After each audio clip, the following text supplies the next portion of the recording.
We need to get together and let our voices be heard. This is Buffalo What's Next. I'm Jay Moran. I'm Bridget Jaipal Valenza. I'm Dave Debo. And I'm Thomas O'Neill White. After May 14th, how can we afford not to talk about race? About education, about segregation, about humanity. Since the dawn of this nation, racial violence has existed. The way we have designed our society has a big hand in what occurred in that Tops Market. The suburban area, everywhere. We must work and teach our children. We need to make sure that we put more funding in our programs that help prevent gun violence and more money into art. If we're going to have some real healing, we've got to have space to tell some uncomfortable truths. This is Dave Debo. Thanks for joining us today. We've got quite a program on tap. In the second half of the program today, James Accurso is here from the U.S. Small Business Administration. He's in town specifically to help with relief efforts after the Christmas blizzard. The Small Business Administration gives out loans, low-interest loans, to help businesses or homeowners who really were struck hard by the blizzard. And for the next 2 weeks until March 16th, they've actually set up remote locations here in town where you can go and get more information and apply. We'll be going through all of that, telling you where those locations are and what the eligibility is coming up at the back end of the program. But first, I'd like to talk a little bit about the Supreme Court. They have 2 cases pending before them, cases about social media, cases that will determine really whether they can be sued in a lot of different circumstances, including the Tops shooting here. Let me start with some background on the case. In November 2015, ISIS terrorists carried out attacks in Paris. They injured 400 people. They killed 130. One of them was Naomi Gonzalez. She was an American studying abroad.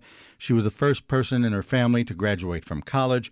Last month, lawyers for her family went to the Supreme Court challenging a law that was enacted about 25 years ago that protects social media companies from what the families say is a role in aiding and abetting terrorist attacks. How the court rules really could be a game changer in the way social media is seen and treated, and it certainly trickles down to, again, the Tops shooting here. At the center of the case is something called Section 230 of the 1996 Communications Decency Act. Basically, what that says is that social media, it's not a free speech case, but that social media is exempt from being sued because it's really just a platform for other people's material. You don't sue the phone company for a conversation that 2 terrorists will have with each other. The phone company is merely connecting them and facilitating that conversation, but that under the law does not count as aiding and abetting. However, this case before the Supreme Court is trying to change that a little bit. It's looking at the content, not that's carried on the phone wires, but it's looking at the content that the internet providers, Google, the social media companies, put out on the net. The idea that if they put something out, that's just not a table of contents of what users are doing. If they put something out, that's a product that they are producing. And let's say you build a car with bad brakes and someone dies because of that. That's a product that you can sue over. Or if a drug has immense side effects and someone dies, that becomes a product you can sue over. So the Supreme Court is looking at how much of what they do is a product of their own that they could be sued for, and how much of it falls under this Communications Decency Act, which sort of gives them the shield and says, no, it's not your content. It's just content from other users.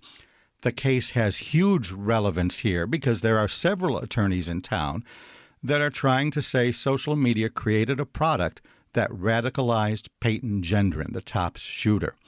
One of those attorneys is Kristen Elmore-Garcia. She was in Washington for those oral arguments last month, and she's with us now to talk a little bit about this. Thanks so much for being here. Good morning, Dave, and thank you for having me. Your firm represents the families of Andre McNeil? Yes. And you are trying to say that someone more than just the Tops shooter should be held responsible here, specifically social media? Yes, there are a few components here. So my office, the Law Office of John V. Elmore, PC, we represent not just the families of Andre McNeil, but also that of Catherine Massey and Deacon Hayward Patterson. All three, unfortunately, lost their lives that day. That's it's burned in all of our memories here in Western New York. We are looking to see the ways in which the social media companies that really gave Gendron a platform and in many ways are responsible for continuing or progressing his radicalization into this white supremacist ideology. What ways are they responsible? Because we know an attack this big, it's the primary responsibilities on the person who carried out the attack, but we're not interested solely in the singular person who took that final step to carry out the attack. What are the steps? You want to look at the societal factors because those, Gendron may be in jail for life, he may be killed, but those societal factors remain and continue perhaps beyond this one case. Exactly. So how did we get to that point?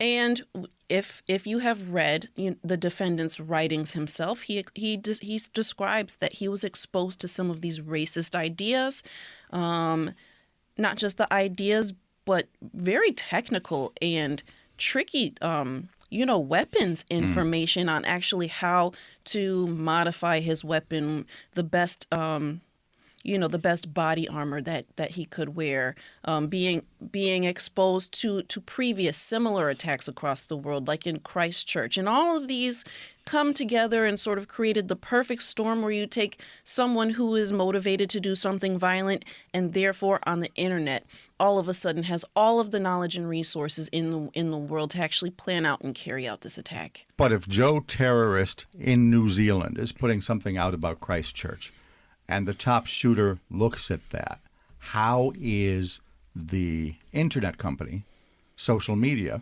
responsible, especially with the Communication Decency Act that, again, says it's kind of like the telephone. You can't hold the telephone company liable for conversation that they're not a party to. They're just conveying it. So let's take a step back and kind of look at where the Communications Decency Act Section 230 comes from, some of the logic behind why it was created. This is an act that was created in 1996.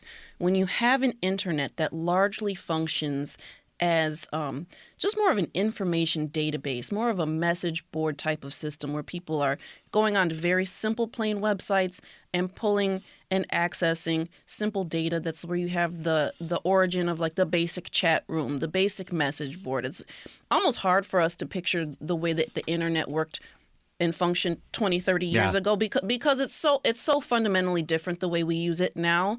But this is existing. This law existed before the creation of these so-called content algorithms that are really displaying and being used as almost an advertising vehicle to make sure that your eyes as a consumer, as a viewer of these websites, are being matched up with specific data that those social media companies may find will either be interesting to you or, more important than just simply being interesting, will keep you engaged, which is something completely different than what you're interested in. So there it doesn't just become a passive telephone conversation. It becomes an active recruitment of your eyeballs.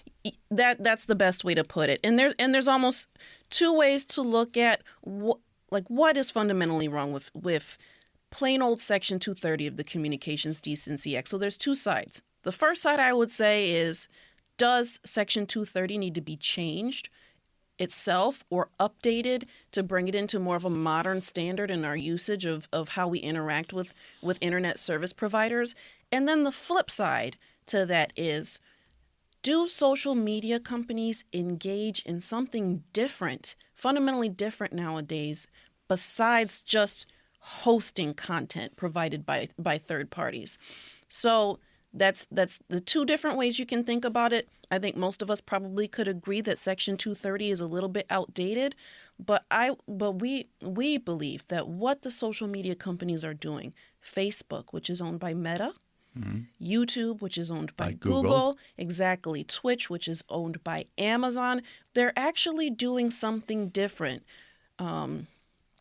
Besides just plain old hosting the data, when you access social media and the content that you encounter is really designed is designed for maximum engagement, maximum attention. So just look at the similarities between what happened in Gonzales versus what happened here in Buffalo. You have an innocent... Gonzales is one of the two cases before the court right now. Correct, and that's the one that I had the opportunity to actually witness and hear oral arguments live at the Supreme Court. So Gonzales was, like you described, a young woman who was studying abroad in Paris, and she was killed in a shooting, terrorist attack perpetrated by ISIS. And the core of that case is that Gonzales's family is stating that those terrorists who carried out the attack were psychologically influenced and radicalized through their use of social media, in this case, YouTube. And that YouTube, therefore, Google is responsible for almost feeding and accelerating and causing such extremism that led to the attack. And you spoke of the algorithm. That was part of the oral arguments. I want to play a small clip of it. I know you have some issues with parts of this argument, but there was a point during the Supreme Court arguments where Eric Schnapper, the attorney representing family members of that Jordanian woman who was killed, ended up debating things with Justice Clarence Thomas. I think you have to give us a clear example of it, what your point is exactly. The same algorithm to present cooking videos to people who are interested in cooking and ISIS videos to people who are interested in ISIS, racing videos to people who are interested in racing, then I think you're going to have to explain more clearly, if it's neutral in that way, how your claim is set apart from that. If I might turn to the practice of displaying thumbnails, which is a major part of what's at issue here. The problem and the issue is not the manner in which YouTube displays videos. It actually displays, as you doubtless know from having looked at, these little pictures, which are referred to as thumbnails. They're intended to encourage the viewer to click on them and then go see a video. It's the use of algorithms to generate these thumbnails that's at issue. And the thumbnails, in turn, involve content created by the defendant. I know you have some issues with the way he framed his argument. Thumbnails are user-generated content in a lot of cases. But I think the core of what he was trying to say there was this was content that they are creating, which puts it in a completely different category than content they are just passing on. Correct. And, the issue of plain thumbnails aside, I think what the attorney was trying to represent there was that the thumbnails that are displayed on a video are kind of meant to be enticing and meant to be encouraging for you to click on them and actually view the content.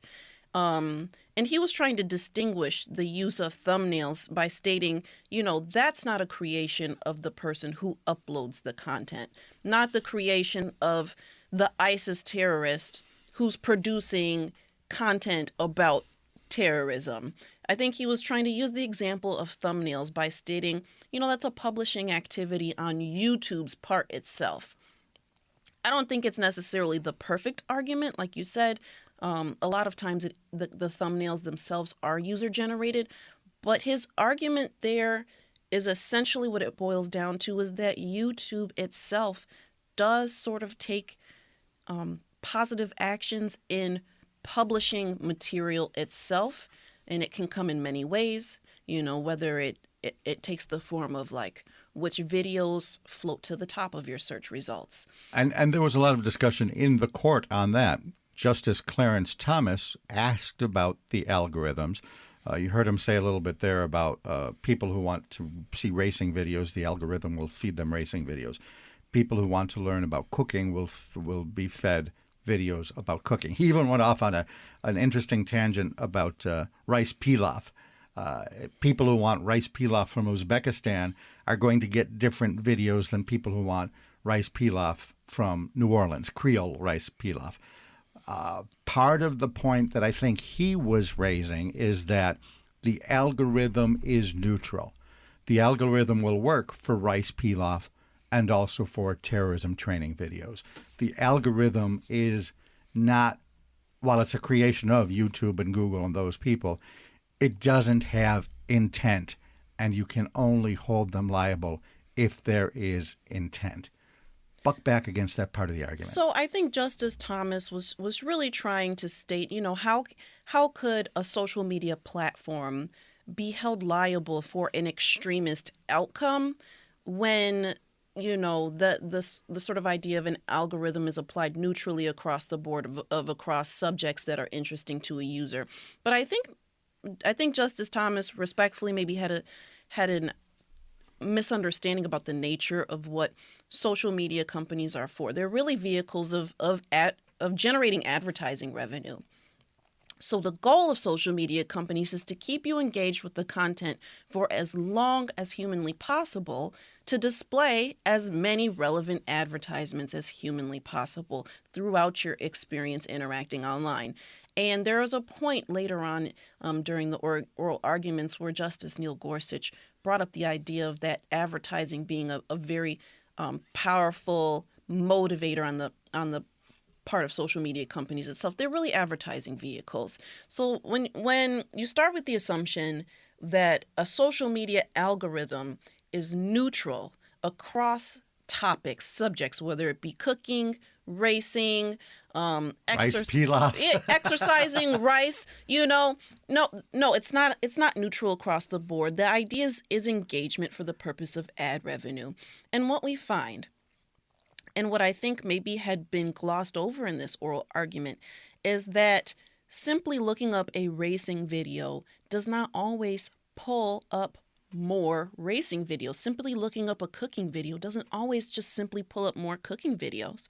We have, and part of our research in this case, is we have been able to demonstrate that, for example, the context of a young female, maybe a 12 or a young 13-year-old female who displays interest in healthy food or interest in exercising, or maybe they're trying to put on some muscle for softball season or volleyball season, is that the algorithm kind of shifts its intention and shifts its focus. So where you may start on healthy recipes, over time the algorithm starts to show content geared toward anorexia.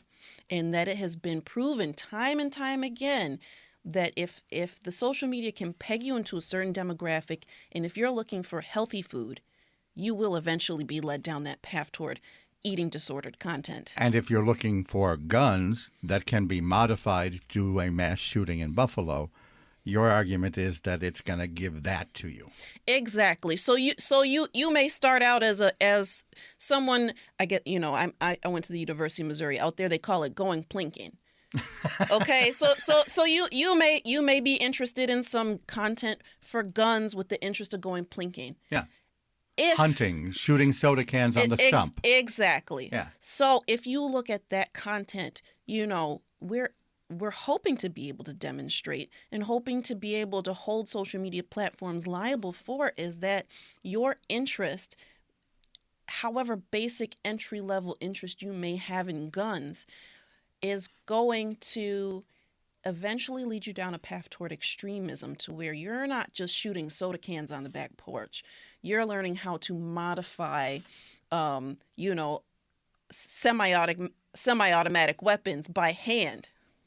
All right, but there was a point in the discussion before the Supreme Court, and I want to play a clip of that, where not only were they talking about liability because it was a created product, something independent of user-generated content, but they were also talking about liability in terms of knowledge or forethought, that you can only hold, in this case the discussion was about Google, that you could only hold Google responsible for Peyton Gendron's actions if they knew that he had ill intent beforehand and didn't stop him. I want to go back to the analogy at the start of the program.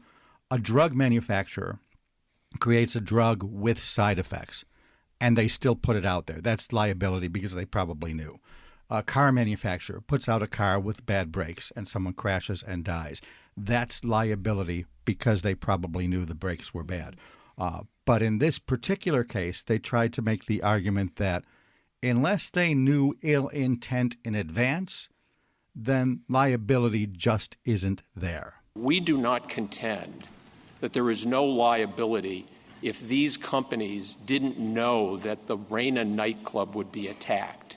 What they had to have known to satisfy the operative language of the statute was that they were in fact providing substantial assistance to the act of international terrorism that injured the plaintiff, and that they knew that their action would substantially assist an act of international terrorism. The flight trainers who taught the al-Qaeda terrorists how to fly planes so they could fly them into the World Trade Center and the Pentagon didn't need to know that those were the targets. But he needed to know that he was in fact providing substantial assistance to people who aim to use that knowledge in order to commit a terrorist attack. So you would, and I assume you would agree that if I had a friend who was a mugger, a murderer, and a burglar, hard to imagine, but other than that, he was a good guy, and I loaned him a gun, but not knowing and not wanting to know what he was going to do with it, that possibly could be aiding and abetting. So I think it wouldn't be. Why? Because while it would satisfy steps 1 and 3 of the Halberstam legal framework, you also have to have a general awareness that you are assisting in overall illegal or tortious activity. So, for example, if I have a farm and I have a gate with my next-door neighbor's pasture, and it's got a padlock, and I can't open the padlock, and I go to you, you're my neighbor on the other side, and say, Justice Thomas, I'm trying to open this gate. Do you have any bolt cutters that could do this? And you say, yes, I do, and in fact, I'll cut the bolt for you. And I then use the open gate to steal my neighbor's sheep. You know that you provided substantial assistance to me in entering the property, but you're not culpable within the meaning of the common understanding of the word aiding and abetting. So in that particular case, can you still say social media is responsible if they did not know that the shooter was going to drive to Buffalo and do what he did? Well, let's switch platforms here, moving away from Google and looking more toward the side of Meta. You have documents that were presented before the U.S. Congress around 2017 that actually indicate that they knew that live streaming would inspire mass shootings. These are internal documents among content moderation divisions at the social media corporations where they discuss the risk-benefit analysis. So that would be like Occidental Chemical having a document that says these chemicals are bad, but we're still going to bury them in somebody's backyard, Love Canal. Absolutely. It's very much in the same vein. Facebook has explicitly said and has produced internal chats and internal documents that stated, we know that live killings are going to happen on our Facebook Live platform. So where do we step in with content moderation? Are we being too doom and gloom? Are we being too optimistic? Do we need tighter controls? I think in the case of a Facebook, it is well documented that they knew that previous violent incidents occurring on their live streaming platforms would therefore inspire further violent incidents. Now, in the context of, let's go back to YouTube, okay? And that goal of really generating ad revenue, keeping the user engaged with the platform. If you go back to the eating disordered content example, you know, if an algorithm is designed to show increasingly extreme content, encouraging restrictive eating patterns, encouraging throwing up, encouraging, teaching kind of how to hide your food consumption, how to really achieve an unrealistic thinness standard, can you really say that they weren't aware that the person consuming that content was going to eventually succumb to and suffer from an eating disorder? It's this idea that revenue is generated based on how long you're staying on the app. Yeah. What's keeping you engaged on that app? A lot of times it's extremist content. It's designed to enrage. It's designed to hook you.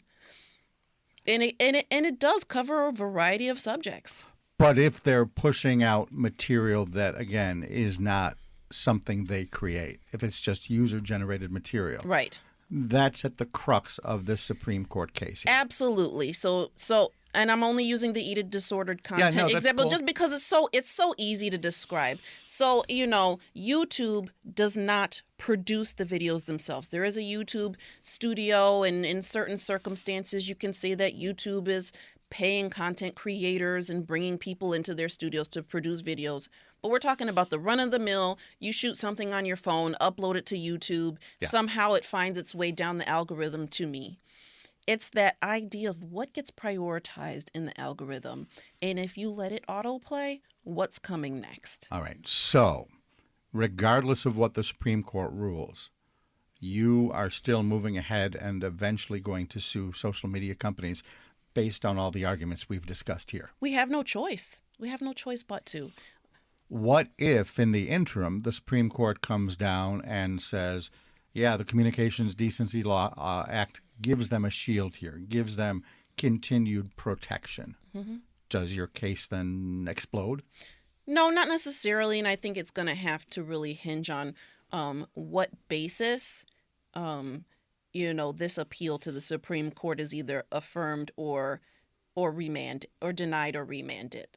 Those are the only three outcomes. Either they can affirm it, they can deny it, or they can remand it for any number of legal analysis. We are going to have to work within that framework, but we still have a fundamental belief right now that it is the algorithm itself, the manner in which content is prioritized and refed to someone, whether you start searching something as innocent as religion, and you're looking up basic religious text or basic history on religion, and then your content is becoming further radicalized down in ISIS extremism hole. Or you could be innocently enough doing research on ISIS itself, and then you start to get exposed to more and more kind of convincing rhetoric and topic that gets you exposed to the ideas to the point where it's changing your mind. There's so many different ways that this can play out. Attorney Kristen Elmore-Garcia is here. She represents the families of Andre McNeil and Kat Massey and Deacon Haywood Patterson, in a situation where they are trying to hold social media responsible for the Tops shooting. We'll have more about some of the other areas beyond social media when we return from the break. This is Buffalo What's Next on WBFO. Hi, it's Robin Young from NPR's Midday News Magazine Here and Now. We'll bring you all the news that happens between the morning headlines and the afternoon wrap-up, plus conversations with authors and artists, stories that affect you, maybe a story about you. So please join us for NPR's Midday News Magazine Here and Now. Listen to Here and Now, weekdays at 1 p.m. Travel is one of life's great rewards, and there's always something new to see and experience when you travel the world like I do. Hi, I'm Rick Steves. Join me as we get better acquainted with the world each week on Travel with Rick Steves. Together, we'll explore fascinating sights, discover amazing food, and make new friends from near and far. Your radio is the only passport you'll need. Join us for Travel with Rick Steves. Sunday afternoons at 1 on 88.7 FM WBFO. This is Buffalo What's Next, where we have conversations with the community about moving forward. To have your voice heard, press the Talk to Us button on the WBFO app, and we'll work to get your questions and comments on the air. Join us on Twitter at WBFO or email us at news@wbfo.org. Together, we'll have the conversations that are needed. This is WBFO, your NPR station. And this is Dave Debo. We are continuing our discussion with Kristen Elmore-Garcia, representing some of the families killed that had loved ones killed in the top shooting. Earlier in the program, we talked quite a bit about social media and how they're endeavoring to hold them accountable, and how the Supreme Court is reviewing some of the issues related to that. But there are two other groups that I think you are also looking at: weapons manufacturers and body armor. For the next 10 minutes or so, and we'll be talking about the blizzard and relief in just a little bit, but for the next 10 minutes or so, tell me about how you hold a gun manufacturer responsible, because there is also something there akin to the Community, the Decency Act, the Communications Decency Act. There's a shield in place there, a law that says you can't necessarily hold the guns responsible for the acts that people do with them. How do you get around that? So you're perfectly correct. There is a federal law that does provide immunity to gun manufacturers. Now, luckily in our state, we do have a consumer protection law that can protect innocent victims in a product's liability sense. And so again, you're trying to make it akin to the car with bad brakes. So, yeah, very similar. And our law is modeled after a similar law that was written in Connecticut. And we are fortunate enough to partner with the law office of Koskoff, and Beater, which were who successfully argued in Connecticut. Exactly. What was the basis of their argument there? So the basis of their argument there came in the aftermath of Sandy Hook, which is another equally horrific mass shooting. And what we found is that the weapon used in Sandy Hook is the same weapon that was used here in Buffalo. And there's a whole online subculture of people who are almost worshiping this particular weapon for its use in carrying out violent extremism acts. So in the Sandy Hook case, they successfully sued Remington for multiple millions of dollars, and they actually caused Remington to go bankrupt in the aftermath of suing them successfully and getting some sort of compensation for those parents. And was the argument that they were creating a product that is faulty, that they knew was being used by people with ill intent? Not just that, but targeting it in a way that makes so they're marketing, just like the social media. Exactly. Oh, okay. Marketing it through the use of licensing it in video games and first-person shooter games. Marketing it using sort of racist iconography or even just plain old patriotic iconography.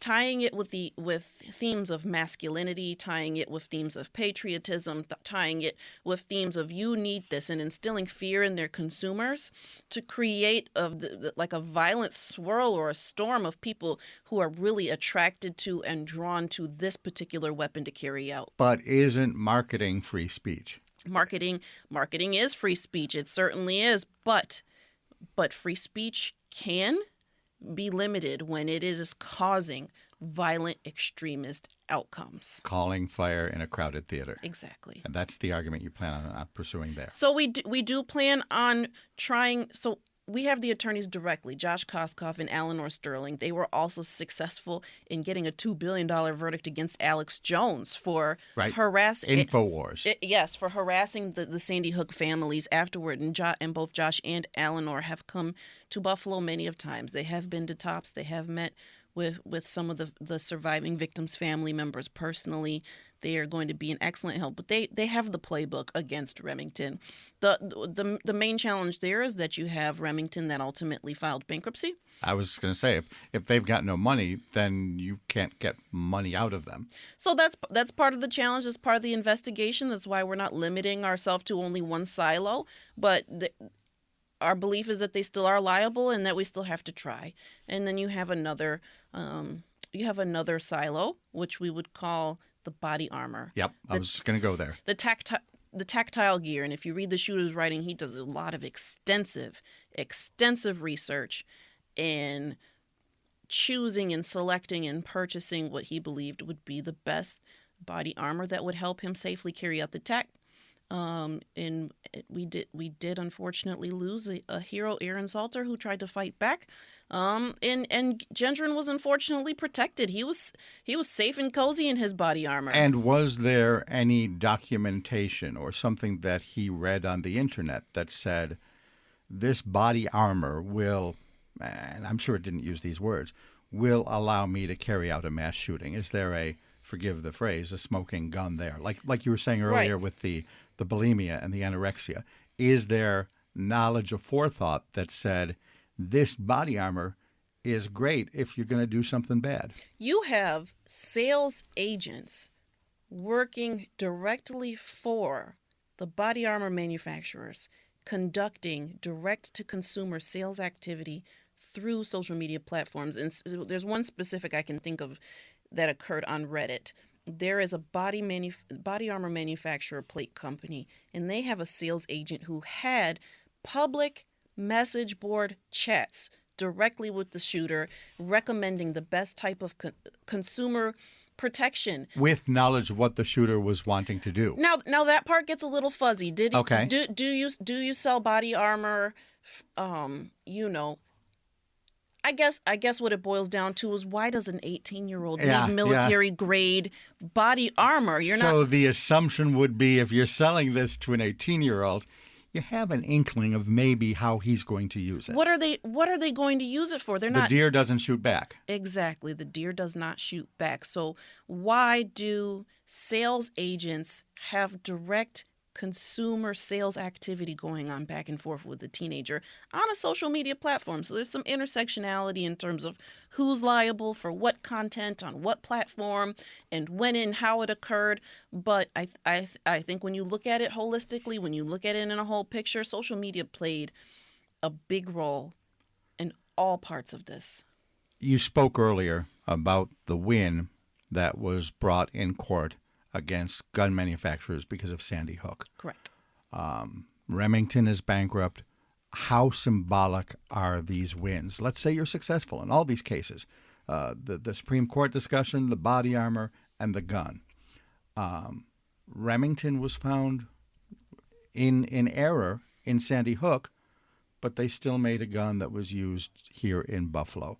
Are these symbolic wins, other than the money that may go to the families, are these symbolic wins that you think could change society, or is it just a way to compensate families? It has to play both roles. Nobody wants to be the third, fourth, fifth family that becomes the victim of a racist, white supremacist motivated terrorist mass shooting. We're doing this with the hope that they will change. Money is a powerful motivator when it comes to changing. And you know what? After Sandy Hook, Remington did fundamentally change the way they advertise. Did they? Okay, yes, I did not know that. There is a change in advertising. Now, would you or I say it's enough? That's a different story. But there was a change.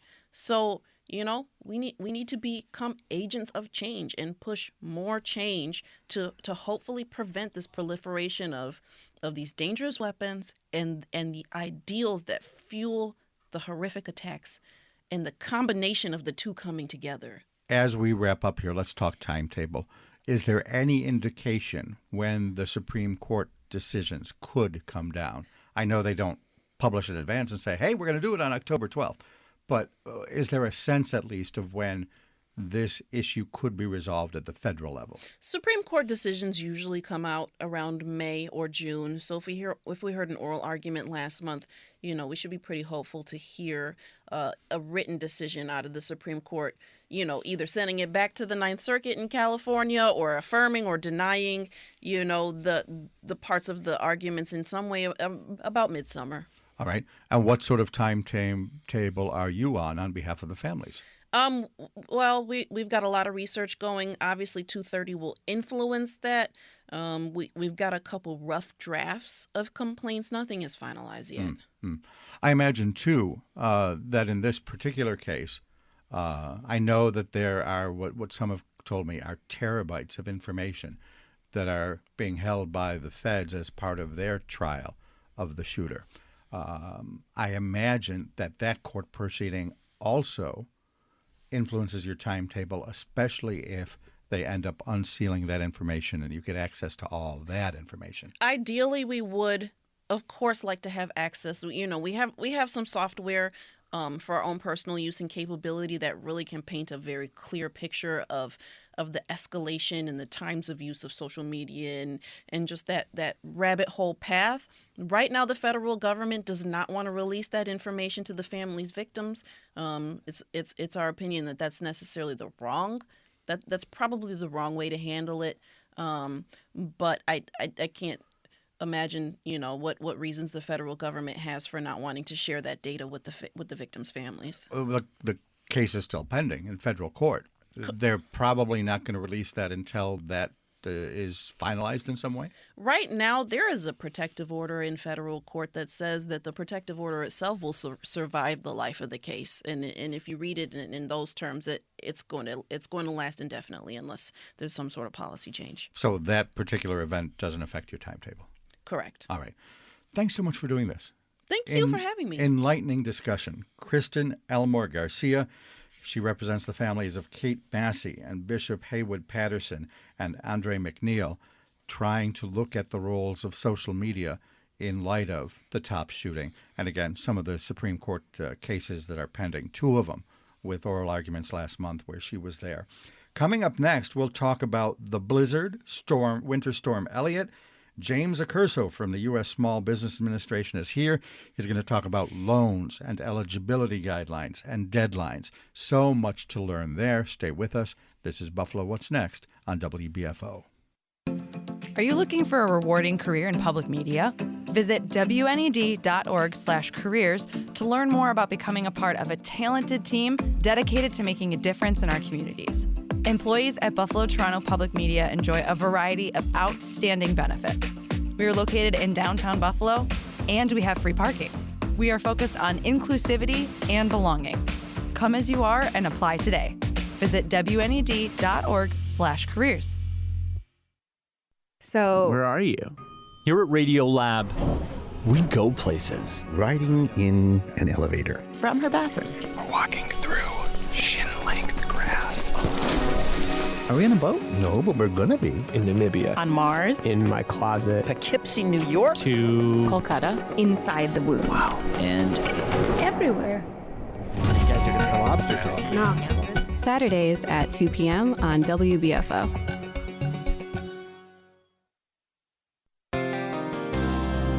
Overparenting puppies. I'm Bob Hirschon, and this is Science Update. So-called helicopter parents are accused of stifling their children's independence by doing too much for them. Now, a similar phenomenon may explain why some potential guide dogs fail to successfully graduate from their training. University of Pennsylvania animal behaviorist Emily Bray followed 98 puppies from birth. We found that the amount of mothering really mattered. And somewhat surprisingly, the mothers who were more hands-on with their puppies and were around more, those puppies, when they grew up, were actually less likely to become guide dogs. But more self-reliant puppies grew up to be independent, ignore distractions, and tolerate the unpredictable, qualities that characterize successful guide dogs. She and her colleagues write in the Proceedings of the National Academy of Sciences that they don't yet know what accounts for the parenting differences. I'm Bob Hirschon for AAAS, the Science Society. This is Buffalo What's Next, where we have conversations with the community about moving forward. To have your voice heard, press the Talk to Us button on the WBFO app, and we'll work to get your questions and comments on the air. Join us on Twitter at WBFO or email us at news@wbfo.org. Together, we'll have the conversations that are needed. This is WBFO, your NPR station. And good morning. Welcome back to Buffalo What's Next. This particular conversation needed for those who perhaps suffered damage during the Christmas blizzard here in Buffalo. The United States Small Business Administration offering loans to people for help if they qualify Jim Accurso is a public affairs specialist with the Small Business Administration. And actually, Jim is part of a very select, small part, not small, but significant part of the Small Business Administration. And I'm going to let you tell us the title. Okay, yeah, Jay, that's the Office of Disaster Recovery and Resilience. That's a new differentiation for us. We were the Office of Disaster Assistance, but we are the Office of Disaster Recovery and Resilience. And we are here in Buffalo to help, again, as you mentioned, folks that had damages related to the December 23rd through the 28th blizzard. And you have set up 2 centers where people can go and get help, sign up for these loans or work their way through the applications. One's at the Delaware and Grider Center in Buffalo. The other one out in Cheektowaga at what is called the Emergency Operations Center or Fire Training Center on Broadway. Exactly. Well. 6 days a week.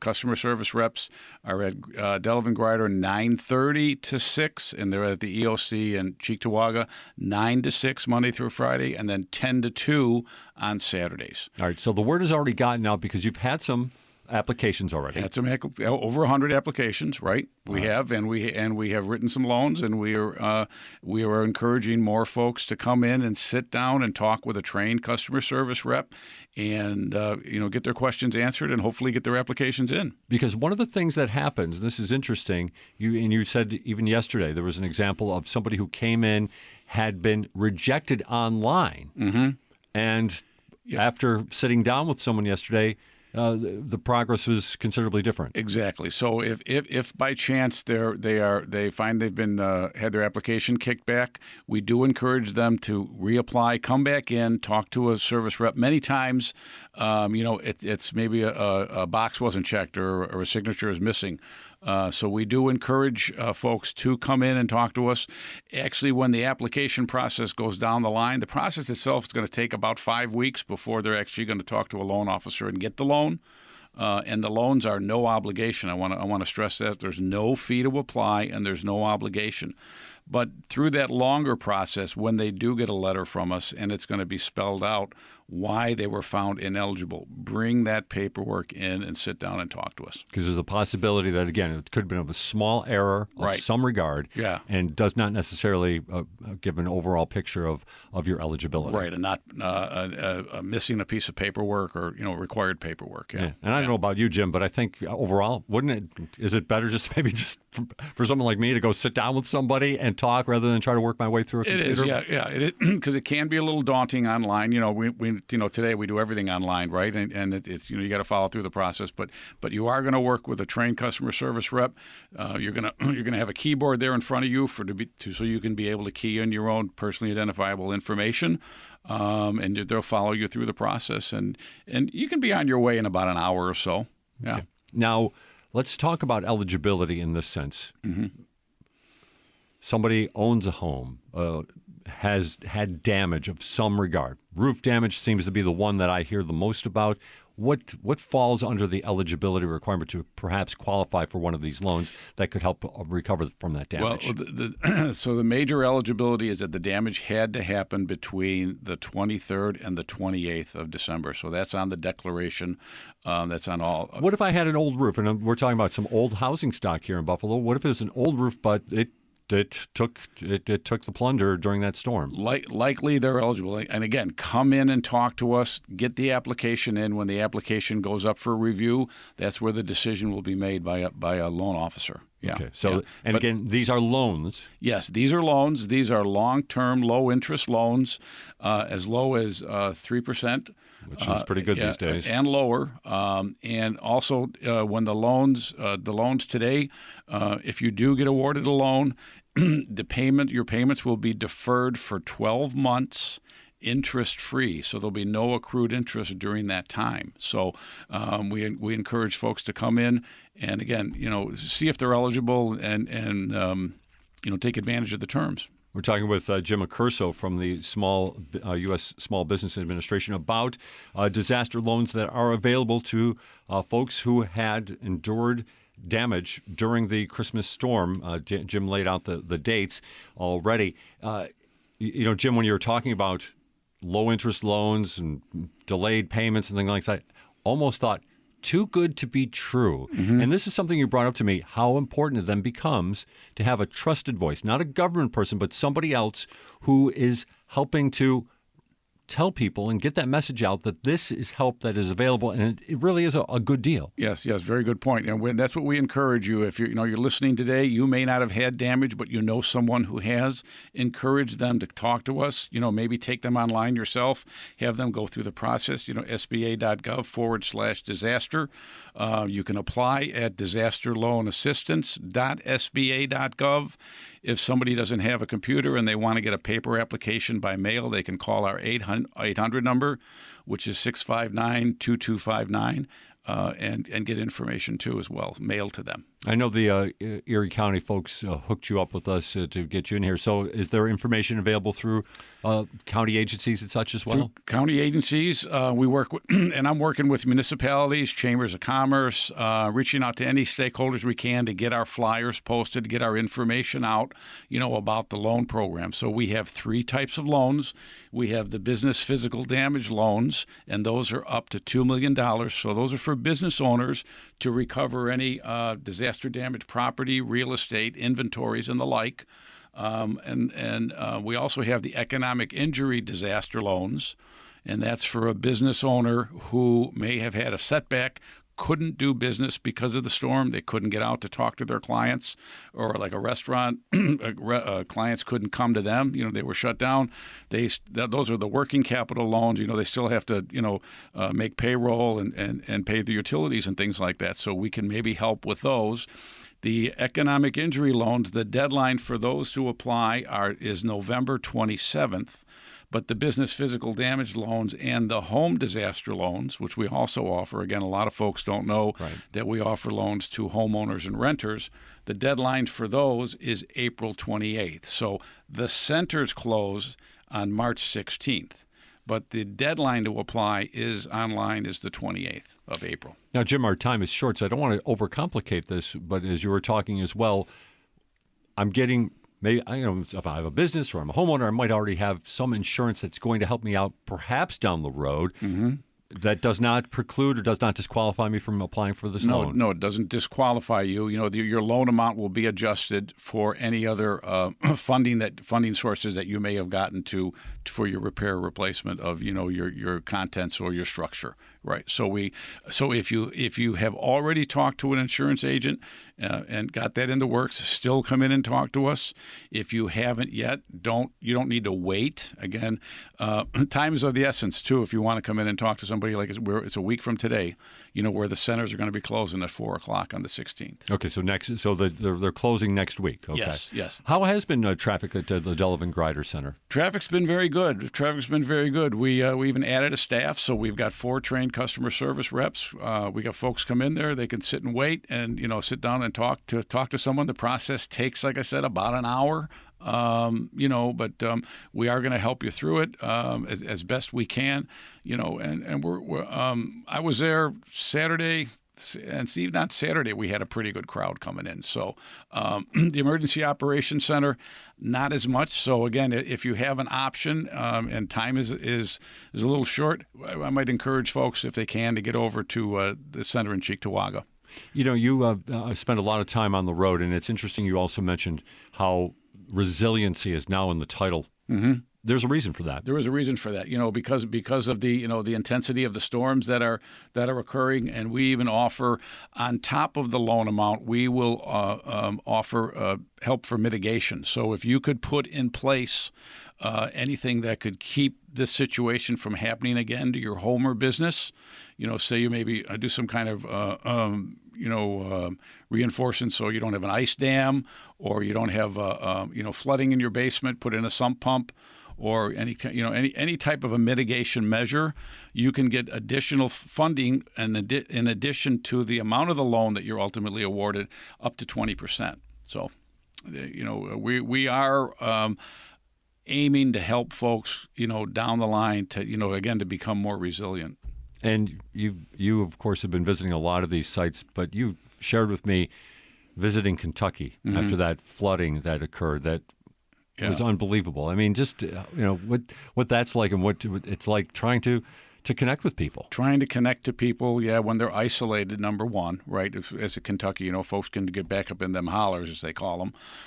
But even just getting the message out, even here in a community like Buffalo, again, folks don't know what we can offer to them, or they may be on the fence, or at the very least, they've been through a traumatic experience, and it's, back burner, I'll get to it. Well, when the deadlines are creeping up, we want to work with you, of course, up to that deadline, and get the message shared. Know that we can help people. There's a way to be helped in the centers.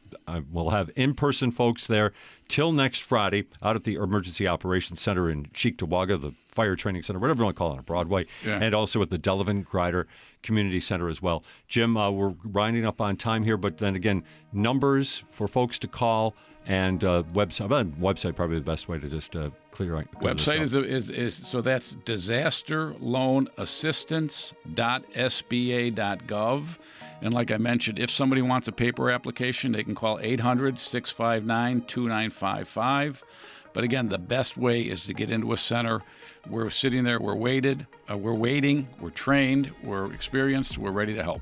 Take advantage of it. Low-interest loans that could perhaps help you recover from the Christmas storm. Jim Accurso, thanks for coming in and talking Thanks for having us on there on NPR today, Jay. Always great to have you along, that's for sure. And everybody else who's listening to Buffalo What's Next, here on your NPR station in Western New York, member-supported WBFO and WBFO HD1 Buffalo, WOLN Olean, and WUBJ Jamestown.